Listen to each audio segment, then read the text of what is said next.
Welcome to another episode of F it, I've Got a Brain Injury. My name's Ken, and I'm here with Jesse. The idea of this podcast was to have a podcast for people with brain injuries, for people with family members who have brain injuries, for people who want to learn more about brain injuries. And I wanted to let it be known that me and Ken, the hosts, have brain injuries. So I apologize for my voice, and I also apologize for Ken's face. Thank God you can't see it. He has a face for radio. I have a face that would make a freight train take a dirt road. So sit back, relax, grab some popcorn, and enjoy.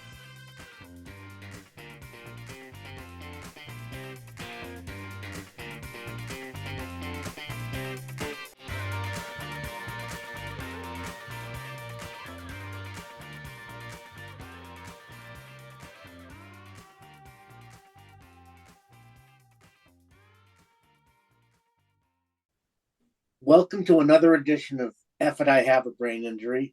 I'm here with Melissa and Rachel. Rachel, what is your background? Yes, I'm a speech language pathologist by trade. I've been in clinical speech language pathology for 17 years before I transitioned into the technology side of things.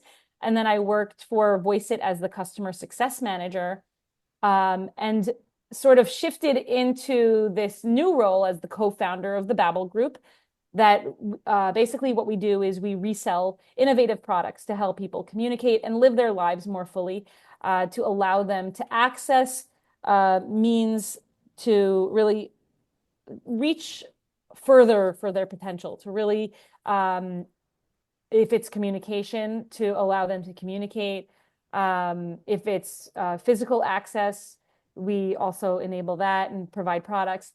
And our company, in addition to reselling products, we also provide consultation services for tech companies looking to advance their technologies into the social impact space.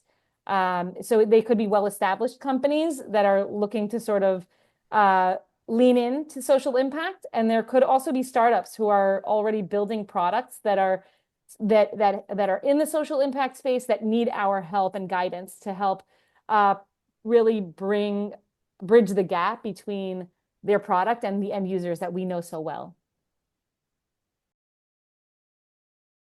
Yeah. Learn about us, Rachel. I actually saw, I think it was one of the students, maybe that was originally on this podcast, like the production cast, maybe Melissa, one of your students that posted about it. Okay. And they went to ASHA, and I was also at ASHA. So I guess in my search for ASHA related stuff, I found you guys, and I listened to your episodes. I was just really impressed. I think it's great that you're getting this awareness out there. I love the title, just very catchy and fun. I thought everybody would like it. I was right. Yeah, and I think it's great because like the title just really conveys the emotional aspect of it, right? Like that you're going through, where you're saying, okay, I've gone through this very life-altering experience, and there's a lot of emotional baggage that comes with this. Am I going to display this to the world, or am I going to hide it? And you're just like, F it, I'm gonna go all out with this, you know? And so I love that attitude, and I think it's great. I think it's going to bring a lot of encouragement to people who have gone through similar experiences. That's what it's all about for the family members that are dealing with it right now, because I think it takes time. I know it did for me, before you actually get to the point where you do want to talk about yourself again. Yeah. That's Yeah, true. it's important. And I guess part of what brings us together and why I thought, hey, I got to reach out to you guys and say, and talk to you a little bit about, I guess, myself and what I'm doing, but also possibly introduce you to some potential, I keep saying contestants there. And then I'm thinking, like, you guys remember that show, right? Yes, I do. So, yeah, the potential guests on your podcast Right. who have gone through similar experiences and have had their speech significantly affected, who use Voiceitt. And I could talk to you a little bit about what Voiceitt is and it does for people. Voiceitt is basically speech recognition technology that understands people with non-standard speech. Now, the question is, what is non-standard speech, right? So basically any speech that typical speech recognition doesn't do a good job in recognizing. And that can mean anyone who has gone through, a stroke, TBI, who has developmental disabilities that affects their speech. So it can affect anyone across the lifespan and across diagnoses. The diagnosis does not matter as long as the speech is non-standard. In the speech pathology world, we call it dysarthria. And that's basically speech that's affects the motor aspects of the articulators that basically affect the way that someone speaks, the way that their voice comes out.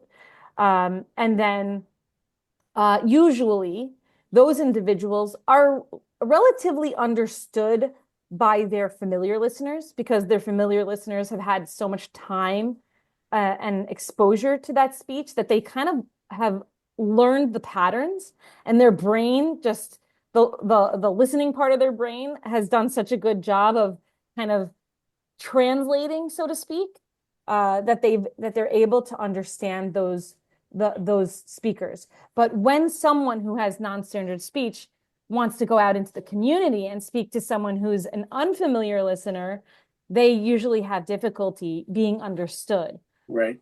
So Voiceitt can help two aspects, right? Someone who is unable to be understood by unfamiliar listeners, and also someone who, we have a lot of people who are understood by unfamiliar listeners, right? Human listeners, they're pretty relatively understood by human listeners, but the technology has not caught up to be able to be as good as a human listener. And so speech recognition technology that doesn't understand their speech, Voiceitt can basically be that technology to understand their speech and give them a speech to text technology to allow them to dictate emails, text messages, social media posts. Oftentimes, when people are affected, their speech is affected. Oftentimes it comes along with some sort of dexterity or physical impairment, whereby it's really hard for them to type. So if someone with non-standard speech can easily type, then yeah, maybe they don't need Voiceitt. But if someone with non-standard speech has difficulty typing, that's when really Voiceitt comes in to help them kind of live their life, right? To be able to communicate either by text or by speech. Now this has got to be better than dragon speech. Yeah, hey, Remember that way back when? dragon. I couldn't use. I've got a Boston accent and it wouldn't even pick it up. Yeah, So I have a great story about this dragon speech. Okay. Voiceitt has a client a customer actually, who came to us. She has cerebral palsy. She has non-standard speech. So her speech is, she has dysarthria. And she said to me, I took 1 whole year off of college to train Dragon Dictate. Oh my God. so that she can use dictation for college, right? Because it was going to be an amazing tool for her to be able to really engage in her classes. Right. So she took a year off of college to train Dragon Dictate, and after that 1 year, it was complete crap. Yep. Yeah. And so she came to me very skeptical. And I said to her, try it. It's not going to take you a whole year. It'll take you just 200 phrases to record, and then you can see if it works. And she just kind of didn't really take it seriously. I think she was really burnt out. And dissatisfied with the results of Dragon Dictate that she sort of, I kept having to nudge her to do it. And she finally did. And then once she did the 200 recordings and we met, she didn't even try it. She had tried it in front of me and she tried the recognition. She's like, oh my God, it's actually picking up my speech. It's actually writing the correct words on the screen. And she was just floored. And that's when she told me the story because I didn't know why she was like giving me the runaround until after that. And she said, you don't understand. I took a 1 year off of college to train Dragon Dictate. And this took a couple of hours of my time. Wow. That's incredible. I don't pronounce my R's, and that was what was getting in my way the whole time. Well, this would work for you for sure. Yep. It works with accents. It works with dysarthric speech. It works with any non-standard speech. So people with accents, very thick accents, it will work with them. It will work for them. Is it operated through AI in any way? It does use AI. It uses we call machine learning. So we Okay. have a lot of data of people with non-standard speech that is basically building up this individual's model. So if someone goes in and records a couple phrases, at this point, we've reduced down from 200 to 50. So anyone who comes in and does their 50, we have the 50 that's actually building their own personal voice profile, but then we also have the data that everybody else who with non-standard speech has recorded to sort of build up that individual's personal voice profile. How does it actually You work? know, what would be really cool though, like if you were able to adapt it to a cell phone, because whenever I do talk to speech on my cell phone, it's a mumble jumble. Yeah, so Jesse, you're experiencing issues with voice recognition. And the good news is that Voiceitt does work on the cell phone. Really? It works on any device that can use any device that can have access to the internet. So it's basically a web browser. It's not an app, right? So it's not like an app that you go into like the Play Store or the App Store to download. What you have to do is go into a website, you create an account, you do recordings on that account so that you build your own personal voice profile. The minimum right now is 50, but that's just to start, right? We recommend that anyone who wants to use Voiceitt, it takes time for Voiceitt to become a familiar listener, just like it would take a human time to learn to understand a person with non-standard speech. So it's 50 to start, but any number from 50 to 1,000 recordings to get Voiceitt to become that familiar listener. And yes, it will work on the cell phone. So it won't, on the phone, you can use it to dictate text messages. You can't use it. It's useful. And then if you use it on the phone, you can't, currently one of the limitations is that you can't have a phone call running while you're also using Voiceitt. So it won't work on a phone call, right? So if we have people using it for phone, like using it on phone calls to call centers and other places, but they actually have to have it running on a separate device. Okay. Have their phone, right? So if they're running Voiceitt on a computer, they could have it run on a computer with the voice speech to text out loud, and then they'll have their phone next to it that picks up the speaker from the computer. I do have a couple of clients that are nonverbal. They say you learn to decipher what they want to say. You really do as you get to meet them. But if there's a way for them to actually do it the way you're talking about, it would be very beneficial for them. So all you basically need is a phone? Basically, a phone, a computer, a tablet, any device that can access the internet. Okay. And can I ask a question? Are they stored messages or it's spontaneously translated? Yeah, it's spontaneous speech. Okay. So I guess I could play a part. I know this is only audio, so I can play a part of the a demo for you guys to see and also share with your guests on the show. The demo will, I'll play the first portion, which is speech to speech. So Sounds good to me. Yeah. Welcome to Voiceitt's AI-powered voice recognition for people with non-standard speech. Let's see what amazing features you can take advantage of before you get started. Good morning, Michael. What do you have for breakfast today? I had a bowl of cereal and a cup of tea. I had a bowl of cereal and a cup of tea. Hey Google, turn on the lights. Hey Google, turn on the lights. What's the weather in New York?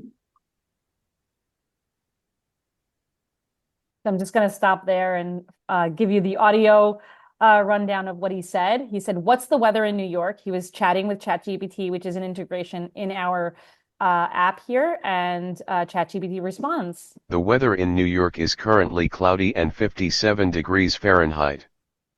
And then he's going to proceed to dictation mode, which does not auto play out loud, but you get the idea of what this can do and the power of it. I am the customer success manager at Voiceitt, but I also am the co-founder of the Babel Group, which sells this product, Voiceitt, as well as other innovative products to help people communicate. And at the Babel Group, we are just, our mission is to help people communicate better and to help people have the access they need to live their lives more fully. Right. That's some good work you're doing there. Then I'm going to use that on some of my clients. I'm sold too. I'm gonna get it. Put it right on my phone. Start. Yeah, talking. so there, unfortunately, there is a price tag to this, and we are trying very hard to get state organizations, other third-party organizations, and government bodies to pay for the product. Currently, we're kind of contending with like the Medicare Medicaid issue where they're not really recognizing Voiceitt as a durable, for them to reimburse it, it has to be durable medical equipment. Voiceitt is not an equipment, right? It's a software.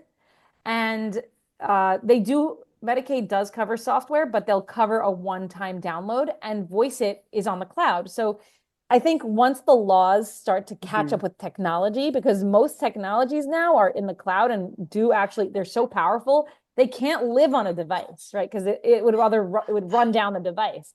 So and Medicaid's still in this way behind. Yep. Exactly. Medicaid's still way behind. So we have had success with a lot of state agencies covering reimbursement for people. One of those states is actually the state of Rhode Island, which is covering 5-year subscriptions of Voiceitt for their residents who meet the financial criteria. So that's really great. I mean, kudos to Rhode Island for being so forward thinking. And how much is it basically? Yeah. Okay, so if you're an individual purchasing this, you can purchase it on a monthly subscription, which is $50 a month. On a yearly subscription, it's $500 a year. And we also have a 5-year option, which is $1,500 for 5 years, which actually gives you 2 years free off of the annual, if you were to pay for annual, because it gives you $1,000 off. That would be the way to do it then. Generally, yes, but always looking for a deal. Exactly, but it's really a lot to ask people to pay for, and we know that it's a lot to ask individuals to pay for, especially when we know that the people that are going to be using Voiceitt usually they have a lower socioeconomic status because their speech impairment has prevented them from gaining employment, obtaining gainful employment. And Voiceitt is actually a tool to help them do that. And so that's also how states have been funding this, is they've actually been utilizing it and giving it to people who are going to be using Voiceitt to obtain gainful employment and to be able to support themselves. So it's really a smart investment for governments to be able to pay for this and say, let's give this to people who are unemployed. Let's give it to people who are underemployed to be able to increase their their potential in Right. kind of fill in the gaps for what their intellectual capacity is and what they're able to do. Before I go, I just want to tell you that anyone who wants to try Voiceitt can do so for free. Okay. We give a 30-day free trial, and I can provide that link for you. Just make sure that when you sign up, you say that you heard about Voiceitt from the Babel Group so that our speech language pathologists can support you. There are other resellers of Voiceitt. The Babel Group is one of them. We're the only one in the United States that are founded and run by speech language pathologists. So we know our end users, we know our providers and our therapists, and just, remember us. Which is the way to do it, I would believe, because from an outside group, they may not have any idea about speech pathology. Thank you for listening to F It, I Have a Brain Injury. I'm Jesse, and this is Ken. And I hope you all get something out of this podcast. We would love to hear your stories too. See you next time. See you next time.